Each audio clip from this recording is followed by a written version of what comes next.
సింగపూర్లో అగ్ని ప్రమాదం. AP deputy CM Pavan Kalyan కుమారుడికి గాయాలు. ఆసుపత్రిలో చికిత్స అందిస్తున్న వైద్యులు. ఇక ఈయన చిన్న కొడుకు.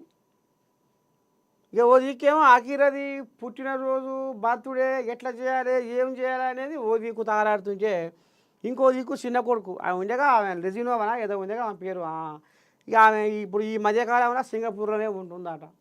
ఇక పెద్ద మనిషి ఏమో నిన్న మన దేశాలు పట్టిండు పెయి మీద బట్టేసుకొని. ఇక చిన్న కొడుకు ఇక అక్కడ స్కూల్లో అగ్ని ప్రమాదం జరిగి ఇక పొలగానికి మొత్తం దుమ్ము పొగ మన్ను మసాలా మొత్తం లోపలికి పోయిందట. ఆ ఊపిరితిత్తులో వేరుకుందట. చెయ్యికో కాలుకో దెబ్బ తాకిందట. పొలగానికి అయితే ఏం కాలే కానీ జరంత పానం ఇక ఊపిరి మెసలకుండా అయిందట. ఆ పొగ ఆ దుమ్ము ఆ పొగకు మొత్తానికి ఇక ఈ కోయిలాగా నిన్న ఇక చెప్పుకుందట గిట్ల సంగతి గిట్ల అయిందని చెప్పుకుందట. ఇక ఈయనకు పవన్ కళ్యాణ్కు ఆయన పెద్ద మనిషి ఉండే కదా మోడీ ఆయన కూడా ఫోన్ చేసిండట అరుచుకుండట. మొత్తానికి పవన్ కళ్యాణ్ కొడుకు క్షేమంగా ఉండాలని నేను కూడా కోరుకుంటుంది.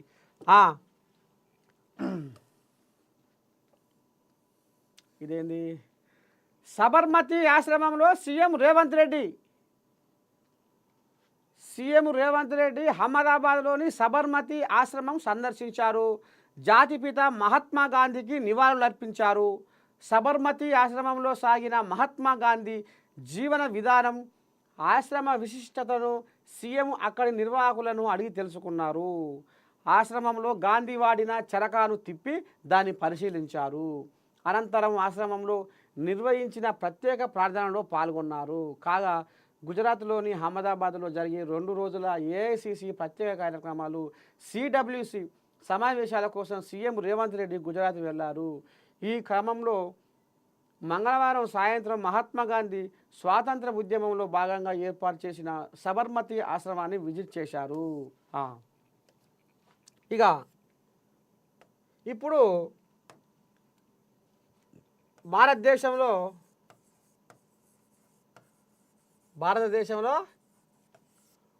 3 రాష్ట్రాలలోనే ఇక షెడ్డోపాటు కాంగ్రెస్ పాలన సాగిస్తున్నది.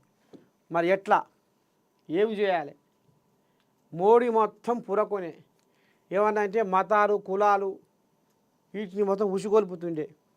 ఇక మరి షెడ్డోపాటు మనం కూడా రాబోయే రోజుల్లో రాజీవ్ గాంధీ ఆశయాలకు జీవం పోయాలి, ఇందిరాగాంధీ ఆశయాలకు జీవం పోయాలి అని ఇక వీళ్ళు కంకణం కట్టుకొని ఇక ఇప్పుడు రాబోయే రోజుల్లో దగ్గరకు వచ్చినాయి, ఇక మూతికాడికి వచ్చినాయి.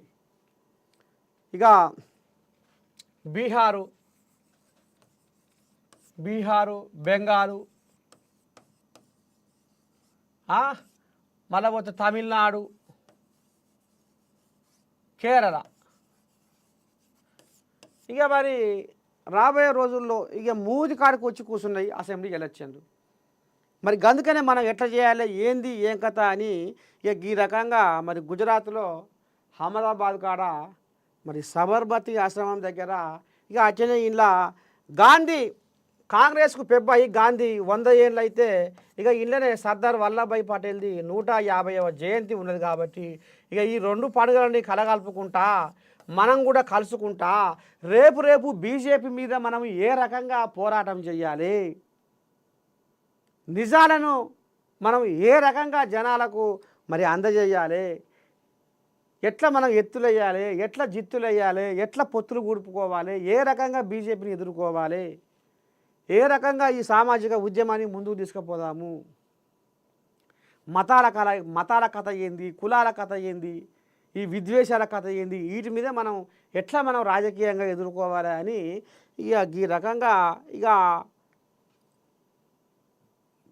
పిసిసి పెద్దలు, ముఖ్యమంత్రులు, చిన్న ముఖ్యమంత్రులు, మంత్రులు మొత్తం 164 మంది లీడర్లు ఇక వీడికి చేరుకొని ఇక జరసేపు ఆ ప్రార్థనా మందిరంలో జరసేపు లీనమయ్యి ఇక ఈ రకంగా ఆలోచన చేసి ఎట్లా మన దారి ఎట్లా చూసుకుందాం దారి ఏది ప్రధానమంత్రి మరి కుర్చీ ఎక్కాలి కదా రాహుల్ గాంధీ, ప్రధానమంత్రి కావాలి కదా రాహుల్ గాంధీ. ఇక ఆ రకంగా వీళ్ళు ఎట్లా రాహుల్ గాంధీని మనం ప్రధానమంత్రిని చేసుకుందామన్న ఆలోచనలో మునిగి తేలిరట. ఇక ఈ రకంగా ఆడ సబర్మతి ఆశ్రమంలో మీటింగ్ పెట్టుకొని ఇది కథ.